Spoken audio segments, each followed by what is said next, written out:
Hello world, and we are back.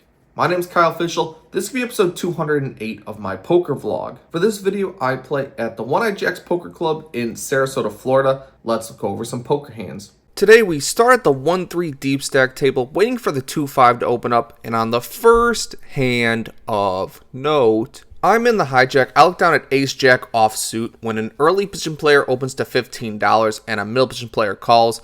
I'm going to call. Think 3-betting is fine, but the offsuit variety I think is fine to play as a call and play in position. But this brings along the button and the big blind, so 3-betting probably would have been better on this hand. But the flop comes jack 5-4 rainbow, so top pair, top kicker seems pretty good. The initial aggressor continues for $30. The button calls out of turn. I was actually thinking about raising at this point, but the eagerness of this call makes me kind of second guess my hand strength at this current moment, so I choose to just call. The button's call is going to stand, and we end up going three ways to the turn card, which is the 8 of hearts.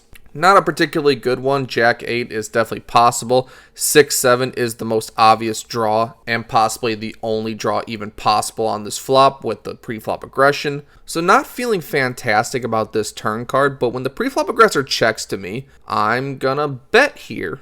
I think he's relegated to like queen jack, maybe pocket tens, some weaker single pair holdings that have some showdown value. So we're gonna bet $65. We definitely don't want to check and let the button just bomb away and have us blown off our equity. I think this sizing lets him raise with all of his stuff that's nutted, two pairs, sets, and straights, and all of his weaker stuff that he was just continuing because he thought he was last to act will fold.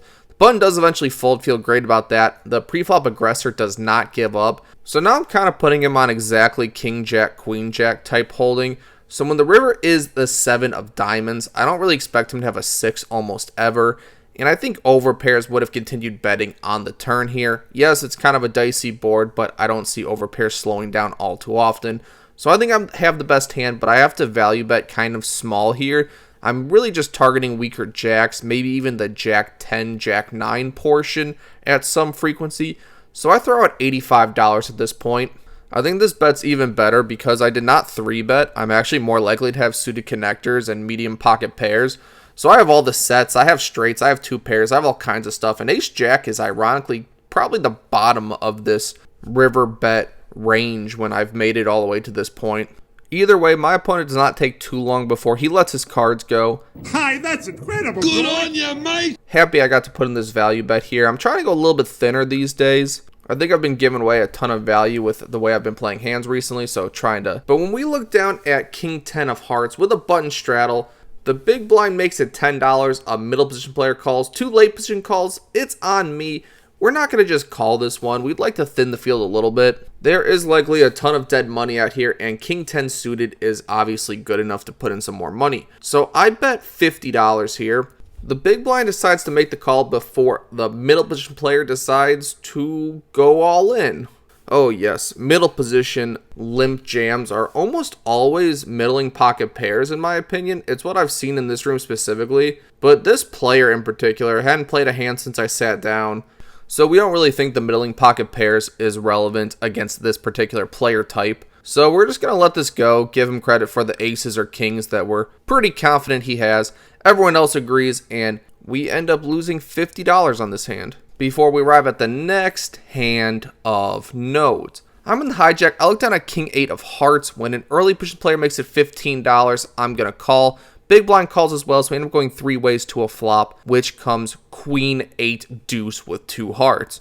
We smash this board pretty hard. Overcard, pair, flush draw. We're feeling great. When the preflop aggressor bets only $15, it's such a small C bet that there are like just tons of trash in his range that would do this exact same thing. He could have like ace jack, king jack, jack 10, ace 5 suited. There's a lot of stuff he could have that's just whiffs that think they have to c-bet because they were the preflop aggressor. So I'm going to raise this one 45, try to see where he's at. Pair and a flush draw is actually some of your strongest calling hands, but I think my opponent has a ton of air here, so that's the reason why I do this raise. The big blind decides to fold, but the preflop aggressor is a little bit sticky. He's not going to give up just yet. When the turn is the 7 of spades, I think that this kind of relegates him to a queen some of the time. This is because I even think that 10s and jacks are going to fold to the flop raise at least some portion of the time. So thinking that his range is heavily compiled of Queen X, I'm going to take my free card, think my king is live almost always, an 8 would be good pretty much always, and a heart should be definitely creating a winning hand, but not sure I get paid on a heart. But the river is the deuce of clubs. And now my opponent bets $40. Like, this is just the most obvious blocker bet that I've ever seen at a poker table. I've never seen someone try to block harder, and it's just not going to fly against me. Whether I have it or not, when I see this blocker bet, I just can't help myself. I make it $160. We're going to put his weak queens into the blender, test this opponent, see if he wants to block bet and then call when he is raised. And after quite literally 1 minute and 15 seconds, my opponent settles on a call. Tell him he's good, fast roll my hand because I want to see what hand he has, and he has Queen 10 offsuit. My opponent's just hoping and praying that I put in a raise on the flop and the river with busted hearts, and he happens to be right this time. But that's okay. We looked down at ace queen offsuit from the under the gun spot. We raised to $15. A middle position player calls, so we end up going heads up to a flop, which comes jack, jack 9. I think c-betting here takes it down a high percentage of the time, but my range in general likes to check when it's out of position. So I'm going to check the ace queen off, obviously going to be calling a bet if my opponent decides to fire one out there, but he checks it back. On the turn 10 of diamonds, blocking king queen, my opponent hasn't shown any interest in the hand. Now we're going to go for the delayed c-bet. This one probably takes it down a lot of the time. When I make it $15, my opponent calls. Okay, I guess I'm going to need a hit on this one, and hit I do. Bink, king of diamonds. We river the nut straight. The board is paired. However, he shouldn't have a jack almost ever. On a flush draw, straight draw board, I expect any jack to bet themselves when checked to. So thinking I can discount a lot of full houses. 10s plus probably 3 bets pre-flop. So I'm going to go pretty big here, hoping that my opponent has a single queen, maybe a 7-8 at some frequency. I bet $50. My opponent pretty much snap calls, claims he had a queen, so could not get a raise, but ace queen is going to be good for a decent sized pot and a bounce back. On the next fun hand of poker, we are playing the Seven-Deuce game for $25. So when I look down at Seven-Deuce in the hijack, on a tighter table, I think I can get away with this a lot of the time. I make it $20. The big blind is the only caller, so we're heads up to a flop, which comes ace 10-3 with 2 hearts. With no hearts in my hand, we're definitely going to c-bet this one. If my opponent just whiffs, he's going to fold. The ace high board favors me heavily. I start out with a $20 bet. When my opponent makes the call, I'm pretty much going to give up on a lot of turn cards, but the 6 of hearts is not one of them. I would c-bet $20 with all heart draws, king X of hearts, 7-8 of hearts, and hands like ace jack offsuit single hearts would also continue betting on this board. So I bet $35. Don't think my opponent has an ace almost ever, so we're trying to get the sticky 10s to fold to this bet. But unfortunately for me, my opponent makes the call. The river is the 3 of clubs. On this one, I think I'm going to try to represent a flush. I think a flush would never stop betting even though the board pairs. The only full house that's even theoretically possible would be ace 3 exactly, as my opponent should probably a 3-bet pocket 10s. Pocket 6s shouldn't have called a flop bet, so there's almost no full houses that should even be in my opponent's range. And I could easily have king X of hearts. The strongest aces are good enough to bet this river card, especially, as I said, I'm trying to go a little bit thinner on rivers these days. So I put out $110. The good thing about my hand is it unblocks all my opponent's auto folds if he has king queen single hearts, queen jack single hearts, maybe pocket 8s with a heart. All of those should absolutely be folding on this river card. But my opponent does stick in the call, and I just flip over the 7-deuce because I've been caught, and my opponent has pocket 9s with no heart. I don't understand.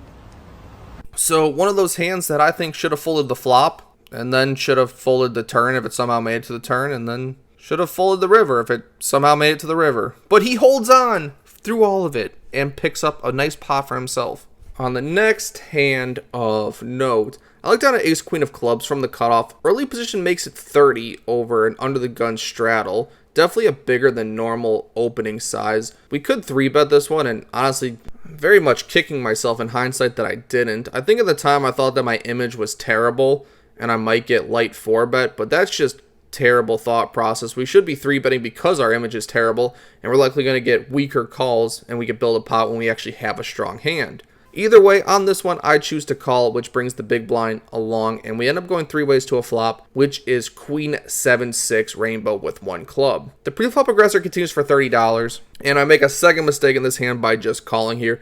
This one should absolutely be a raise here. If I'm not going to 3-bet pre-flop and I flop top pair top on this kind of board, I actually have to raise here. My credibility is terrible, so top pair top kicker is like a premium here. People are calling me with all kinds of crap, so this one should have been a raise, but I choose to just call for some reason. I think it's because I felt like I had backdoor clubs as well as the position in the hand so that I could always guarantee there was bets on future streets no matter what. So when I just call, this brings along the big blinds. We end up going 3 ways to a turn card, which is the 7 of hearts. Pretty bad one. When it checks to me, I'm not going to bet this one particularly. I think either opponent could have just had middle pair and now turned trips, which would be pretty devastating to me. Couldn't even be the 7 of clubs to give me my flush draw. When I check it back, the river is the 9 of spades, and now the small blind bets $50. Like, this opponent definitely has bluffs in range. He would bluff with like 8-9, pocket 8s, 6-8, all kinds of stuff. So we're just calling, especially with how severely underplayed this hand we did. And when we call, my opponent has 10-7 offsuit. So any raise, flop, or pre-flop would have had me win this one, and I choose to take the most passive route to make me the loser of this hand. But we'll be not passive when we're in the big blind with pocket queens. Hijack makes it $15. We're 3-betting to a dealer-friendly $50, trying to get some money back when we have an absolute premium. And when the hijack decides to call, we're heads up to a flop, which comes ace, 4-4. Always an ace out there, always. But we're going to play our entire range the same way. When we 3-bet, we usually have ace, king, ace, queen, so pocket queens is just going to pretend we have top pair good kicker. I start out with a $20 bet as the board is rainbow, and if I had an ace, I'd be betting very, very small here, always trying to get called by all the medium pocket pairs, which technically we'd still be ahead of if he had like 8s or 9s. So to the $20 bet, my opponent makes the call, and the turn is the 8 of hearts. So now we're going to throw in the second barrel here. We're going to hope he's got like ace 5 and can fold to a second barrel as I'm repping very strong aces. We've seen how sticky this opponent is in particular, so maybe he will call with pocket 9s, pocket 10s some of the time. So $65, just like I would if I had ace, king, ace, queen. My opponent makes the call, and we are still heads up to river card, which is the 7 of spades. Not a particularly bad run out. I still beat all the middling pocket pairs besides 8s and 7s. Hopefully my opponent has 9s, 10s, jacks. When I check, he bets $100. That is not what 9s, 10s, or jacks would do. So I just fold face up. This is just not seeming to be my day, and my opponent has ace 10 of diamonds. So could not get an ace to fold on any of the streets, even though I would usually have a better ace in this particular spot. Just not my day against this player. But now we look down at pocket aces, upgrading it a little bit. We're in the hijack. When the low jack makes it $15, he is probably one of the tighter players at the table. I don't think I've seen him play too many hands. It's not going to stop us from 3-betting. We just are kind of limited in how much action we think we can get from this opponent in particular. We make it $45. He ends up making the call, so we are heads up to a flop, which comes 9-7-4 with 2 diamonds. We do have the ace of diamonds, which is nice. And we're just going to severely downbet this one. We expect our opponent to fold almost always, so we're hoping to get a crying $30 out of what we would consider a tighter player. And happy to announce my opponent would call the $30. So my spazzy over-bluffing image at this particular table seems to be working out so far. Turn is the 7 of spades. Not my favorite because people seem to just have middle pairs and turn trips on me today. But when he checks to me, we're not slowing down. Aces has to be bet here. I make it $50. And happily, my opponent calls again. The river is the queen of spades. At this point, my opponent has like $300 in his stack. I consider jamming because I think like queen 9's probably going to call. Maybe pocket 10s. Queen X of diamonds would be the dream hand for my opponent to have because that one's probably never folding. But I settle on 100. I kind of want to guarantee myself getting paid here. Thinking 9's going to hate the overcard, but when I have a terrible image, maybe I'll get a crying call from even one of the tighter players. But I do not on this one. This one, my opponent just folds, and we simply get called when we're bluffing and cannot get value on river when we have it today. After a long wait, we are finally at the 2-5 table where the big boys play, and I look down at Jack 10 of clubs in the hijack with one limp. I make it $25. The small blind decides to call. We are heads up to a flop, which comes Jack 10-4 with 2 spades. We are finally turning it around, and we're getting a little bit of run good here. When it checks to me, we're going to bet $25. I don't see my opponent folding any hands here as my image is terrible. If I am to change this image, I must first change myself. And I've always been bluffing today. When my opponent calls, I think he's heavily weighted towards drawing hands. I block the jacks, block the tens. I think that leads him to straight draw and flush draws. So when I'm looking for a queen turn, it is, of course, the 3 of spades. Spades complete, and my opponent leads out for $60. Hate the turn and the turn action, but top 2 is just way too strong to fold. Maybe my opponent has king jack, king of spades. Maybe he's just pure bluffing, as I'm having a kind of a bad day, and sometimes people can smell blood in the water. Are you okay? That's good. So we make the call. We're not falling for the 65, and the river is the 6 of hearts. Shouldn't change anything. There is a 5-7 straight that gets there, but that's almost irrelevant.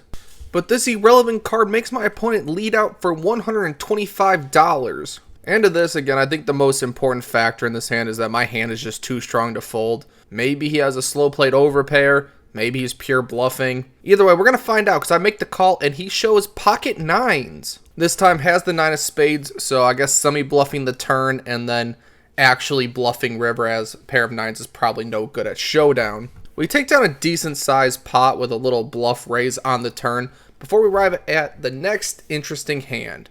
I button straddle, and with 3 limps, I look down at ace jack of clubs. I'm going to raise this one up to $55, way too strong to just check. Need to pump some money in there, and our opponents should never have too strong of a range when they just limp. So we're happy to play a bigger sized pot with this hand in position versus a weak range. It folds to a middle position player who decides to go all in for $300. And when it folds back to me, this is just a price call. I expect this opponent to have like 6, 7s, 8s a lot of the time. And for a 50-50 for $300 when we already have 55 invested, this is just a no-brainer. We are in there. My opponent offers to run it twice. I'm happy to run it twice all the time. And on both boards, we're left with just ace high, which is kind of crazy. And we lose to pocket 3s. Both flops had a flopped pair on them too, so I had so many counterfeit outs as well and couldn't hit those either. I'm so sorry. I wish I could do something, but I can't. I don't know what to do. Yeah, a final hand of note that did not make video because my phone died, but is too interesting not to include. I looked down at pocket 6s from early position. When under the gun makes it 15, there's one caller. I decide to call as well, try to set mine. 2 late position players call. We are 5 ways to a flop, which comes Jack 6-5 rainbow. What a dream. The under the gun pre-flop aggressor checks, and then it checks to me. I'm gonna go half pot here. I expect to get floated a lot of the time with even just random Broadway holdings for $30. So when I make it $30, the under the gun player calls and the +1 calls as well. The other 2 players fold, so we're 3 ways to a turn card, which is a 3 of clubs. Very happy with this turn card. Don't expect 7-4 to be there almost ever, so we should have the best hand here almost always. When it checks to me, I bet $80. To this bet, only the undergun player decides to call a second time, so we are going heads up to a river card, which is the Queen of Hearts. Somewhat mixed feelings about this hand. I think that my opponent is very GTO and definitely on the tighter side. Haven't seen him play too many hands, so pocket queen's not impossible, but really we're hoping he has queen jack specifically. If he's highly on the GTO side, he would check aces and kings here out of position a lot of times, especially into 4 players. So my opponent could theoretically have overpairs still in range. In my head, I'm going over a few bet sizes. I'm thinking like 50 or 75, trying to get like ace jack to call it, as that hand shrivels up when facing an opponent who bets all 3 streets. Thinking about going big to try to get aces and kings to do crying calls, and then maybe the ace jack might talk himself into it. Not really any draws available on the flop besides 7-8 specifically. No flush draw to worry about that I could even rep as a bluff. I decided to take a sizing around half pot. I bet $200, and my opponent tanks for about 45 seconds before making it $650. I mean, I pretty much just snap call this. There's no thinking. If he has a set, he's got it, but hopefully he has queen jack, maybe ace queen held on twice and then feels good on the river. But when I call, he has pocket jacks, so flopped set over set's going to be about minus $1,000 for me to end the session. not the finishing hand we were looking for. So we end up losing $2,000 on the day, which across 5 hours equates to $400 an hour or 80 big blinds an hour. And if you watched my last video, you know I lost my whole bankroll through very unfortunate circumstances, so this is not really the step we're looking for to bounce back. The bright side for me is that on the non-vlogged sessions, I've been doing incredibly well. Pretty much got the entire bankroll back in just 2 or 3 sessions, so that was pretty nice. Hopefully, I'll have one of these winning sessions on camera in a future video for everyone to watch. If you have made it all the way to this point, I appreciate it. Thank you for sticking with me, and I will see you on the next one.